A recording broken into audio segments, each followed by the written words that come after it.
Қайырлы күн, құрметті білім алушылар. Бүгінгі сіздермен өтетін сабағымның тақырыбы структурализм мен постструктурализмнің әдебиеттанудағы орны. Бастайтын болсақ, қазіргі заманғы философияның жалпы сипаты мен бағыттарынан бастасақ, қазіргі заманғы батыс философиясы көптеген ағымдар, мектептер, ілімдер түрінде қарастырылады. Және олардың барлығын орталықтандыратын, біріктіретін ортақ бастау жоқ. Яғни сөйтсе де оларды шартты түрде үш негізгі тенденцияға фәлсапалаудың үш типіне топтауға болады. Сиентистік немесе позитивистік, антисиентистік, метафизикалық. Сиентистік тенденция ол философияны арнайы ғылымға айналдыру және ондағы дүниетанымдық сұрақтардың арылу ұмтылысымен байланысты. Сиентистік бағытқа позитивизмнің түрлері, әлеуметтану саласындағы да және гуманитарлық білімдер үшін ғылымилықтың жалпыға ортақ эталонын қалыптастыруға қалыптастағы структурализм деп жатады.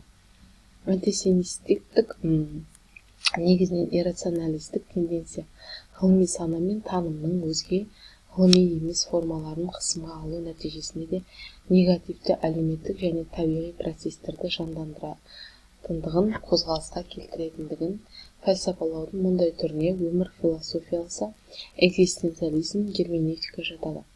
Метафизикалық тенденция ол философияны болмыс пен танымның тереңдегі негіздері мен мәнін анықтайтын абсолютті ғылым деп қарастыру түсінігімен байланысты. Бұл тұрғыда философия өз мазмұны арнайы ғылымдардағы заңдар мен фактілерге қатыссыз, тәуелсіз байланыссыз негіздейді, таратады деп санайды. Бұл тенденция діни философиялық түрлі варианттар арқылы көрініс береді. Феноменология атты ағымда осы бағытқа енеді.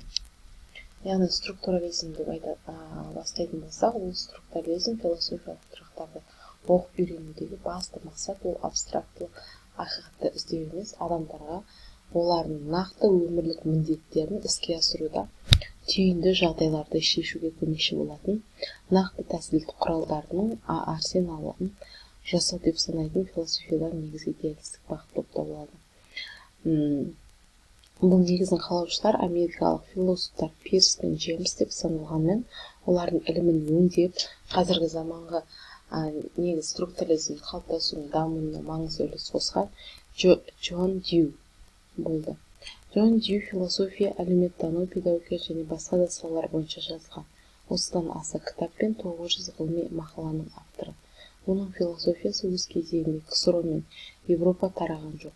Ал ақш пен ағылшын тілдес мемлекеттерде Дью прагматизмін кең танымал және оны философиясымен таныс 80% америкалықтар Дьюді Американың өз заманындағы ең жақсы философ есептейді.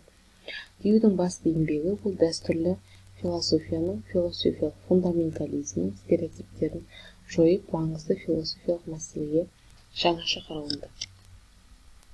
Дью философиялық танымы бойынша эмпирист, яғни өз зерттеулерінде тәжірибеге айрықша орын бөледі. Атап айтқанда, бастапқы себеп идеясын зерттейді, дүниеге қозғау болған бірінші себепті іздеу талпыныстары мағынасы есептейді. Философияның орталық ұғымы тәжірибе болуға тиіс, барлық философиялық зерттеулер мен тәжірибеге негізделуі тиіс. Адам сапасында туа, жүре пайда болғанның бәрі тәжірибе ретінде қарастырылады. Адам сапасына тәжірибені сақтаушы, таратушы ретінде маңызды орын беріледі. Тәжірибе сезімдік, сезімнен жоғары, діни, моральдық, көркемдік, әлеуметтік және тағы басқа деп жіктеді. Тәжірибе өмірдің барлық салаларын қамтыды. Философияның мақсаты Дью Джеймс пікірінше адамның алдына қойылған мақсатына қарай тәжірибе ағымымен қозғалу және оған жетуіне көмектесу.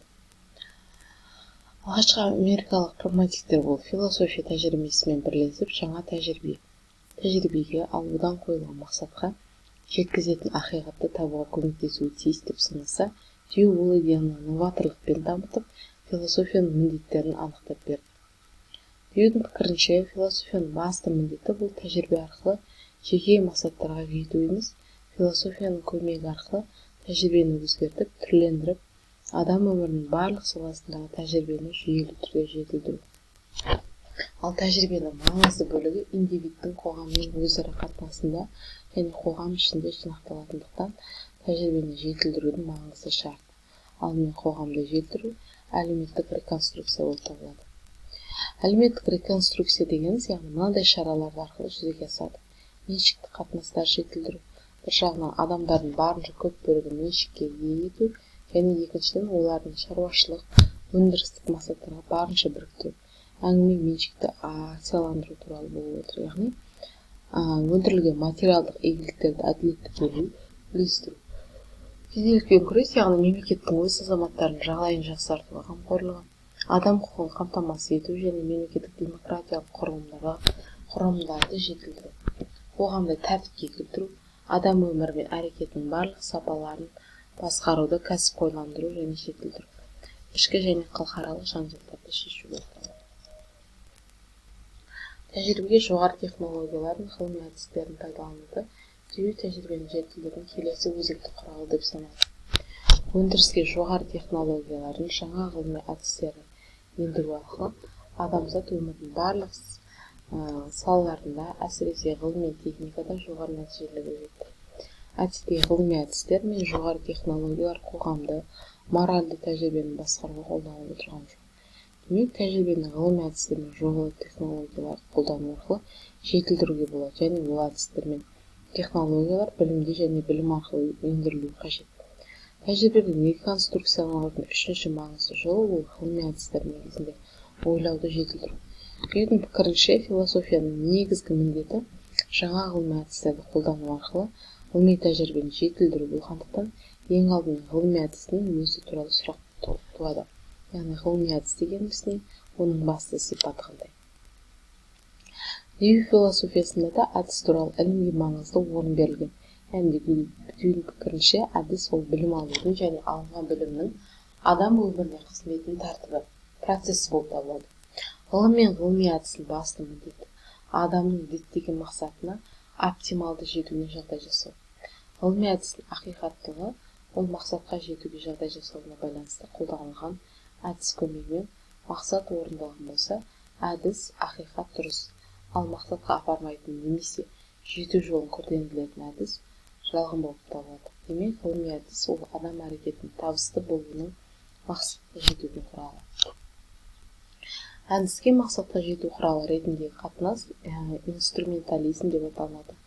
Инструментализм және диалектика идеяларын сүйене отырып, мынандай қорытындылар жасайды. Әйтеуір әдіс деген болмайды, немесе практикалық нәтижеге бағытталмаған әдістер қарастырмайды. Нақты мақсаттарға жетуге арналған нақты әдістер болады. Бар, яғни демек әдістің әрекеттің нақты механизмдерін анықтау қажет болып табылады. Ол әдісі негізі әрекетінің нақты механизмін іздеуге арналған түйінді проблемалық жағдай және оны шешу жолдары туралы ілімді ұсынды. Әдіске тәжірибеге қажеттілік бұдан арғы әрекеттерге кедергі келтіретін актуальды шын күдіктің болуынан туындайды. Мұндай актуальды күдік түйінді проблемалық жағдайды нақты шаралар арқылы шешуді қажет ететін нақты өмірлік жағдайды тудырады.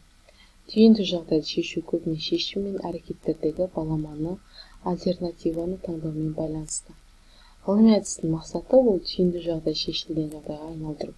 Яғни ғылыми әдістің әрекеті түйінді жағдайдың түрленуі кезінде іске асады. Демек, түйінді жағдайды шешілген жағдайда айналдырудағы нақты шаралар ғылыми әдіс болып табылады. Джон Дью түйінді жағдайды шешілген жағдайда айналдыруда мынадай нақты қадамдарды айтады. Яғни бірінші, кедергіні анық түсіндірмесі жоқ мазасыздықты, қиналысты сезіну, ол сезімнің себебін түйіннің айқындау қажет. Сезімдер айқындалып, сөз түрінде анық айтылған соң, белгісіз жағдай мәселені жағдайға айналады. Бұл кезеңде түпкі мақсатты белгілеу, бұл жолдағы болуы мүмкін қиыншылықтардың алдын алу қажет. Түйінді жағдайды жойып, мәселені шешуге әкелетін болжамдар жасау. Гипотезаны сыни тұрғыдан талдау, қойылған мақсаттың әрбір кезеңдегі гипотеза әрекетінің теориялық модельдеу. Соңғы шешім қабылдау, ол гипотезаның ақиқаттығын не жалғандығын тәжірибе түрінде тексеру болып табылады. Сонымен қоса Дью ғылыми әдісте болуға тиіс белгілерді, талаптарды атайды. Өзін өзі түзеуге бейімділік, екінші әрекетке қабілеттілік, үшінші ақиқаттық мақсатқа, ақиқатқа жеткізген әдістерге назар бөлу.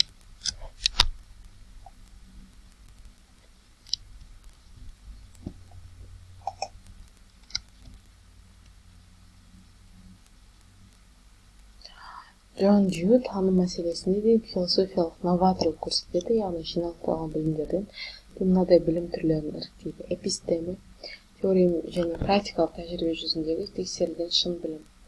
Докса, нағыз білім деңгейіне көтеріле алмайтын айқын емес білім, яғни адамдардың пікір, болжамдары. Джон Дью таным мәселесінде де философиялық новаторлық көрсетеді. Жинақталған білімдерден мынадай білім түрлерін іріктейді. Эпистеме, теория және практикалық тәжірибе жүзінде тексерілген шын білім. Докса, нағыз білім деңгейіне көтеріле алмайтын айқын емес білім, адамдардың пікір, болжамдары. Аталған білім түрлері екі түрлі таным нәтижесі. Тікелей сезімдік таным адамдардың барлығына тән, бірақ айқын емес, қоршаған дүниенің өзгергіш, тұрақсыз болуы себепті толық емес білім докса береді. Таза идеялар ол ашықтыққа ғана тиесілі, бірақ таза идеялар тұрақты, универсалды болуы себепті олар шын білім эпистеме береді. Платонның үлгісімен Дьюде сезімдік білім, яғни діни еңбегімен айналысатын білім жұмысы, шаруа, саудагерлерге және тағы тән. Жоғарғы рухани әрекет ол таза идеяларды рухани тану, арнайы дайындығы бар, өте сауатты, діни еңбегінен азат адамдарға тән деп саналады.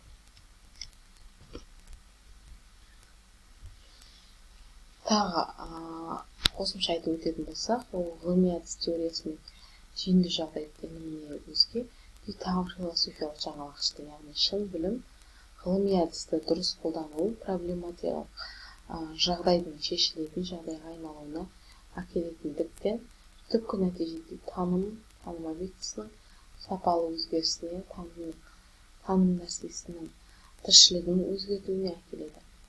Дью философиясында мораль мәселесі мен әлеуметтік философияға ерекше орын бөлінген. Яғни қоғамдық өмір мен мораль туралы ілімнің негізгі қағидалары ол жаңағы адамзат атаулы ұмтылатын бір ғана жоғары игілік болуы мүмкін емес. Мақсаттар мен игіліктерге плюрализмі бар. Мақсаттар мен игіліктер абстракты емес, нақты болады. Негізгі игіліктер ол денсаулық, дәулет, абырой, игі ат, достық, қоғамдық тұрғыдағы достық, жоғары баға, білімділік, ұстамдылық, әділеттілік және ақниеттілік. Адамдардың көпшілігі аталған игіліктерге және жалпы игілікке емес, нақты игіліктің нақты өлшем көлемінде ұмтылады. Постструктурализм ол адам өмірінің қоғамдағы бейсаналық рөлін, психикалық процестерді түсіндіретін қазіргі заманғы философияның бағыттың бір түрі болып табылады. Негізгі қалаушы ол Зигмунд Фрейд, яғни постструктурализмнің бастамасы ретінде Фрейд ашқан екі басты жаңалықты айтады. Ол бірінші бейсаналық, санамен қатар тіршілік ететін және белгілі бір дәрежеде сананы бақылайтын әрбір адам айрықша психикалық реалдық.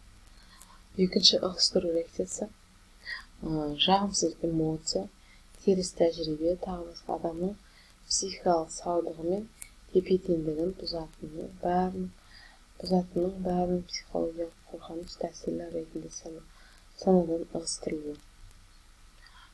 Жағымсыз эмоция, іске аспаған тілектері, тағы басқа бейсанаға ығыстырылғанның бәрі ерте ме кеш пе кездейсоқ әрекет, қылық, сөз, түсініксіз мінез түрінде белгі береді. Адам тәртібінен орын алады. Бейсаналықтың тіршілігінің ерекше формасы түс. Фрейдтің пікірінше түс шын өмірде іске аспай жасырын жатқан адам тілектері мен ұмтылыстарының орындалуы мен көрініс беруі. Яғни Фрейд психиканың екі схемасын түсініп алады. Топографиялық, динамикалық схема бар, динамикалық схема бар. Динамикалық схемада психика үш қабаттан тұратын тұтастық түрінде бейнеленеді. Олар ол, мен, жоғары мен деген сияқты. Мен және олды салтатты адамға теңейді. Сол сияқты құрметті білім алушылар, үйде жұмыс ретінде осы айтылған конспект жасайсыз.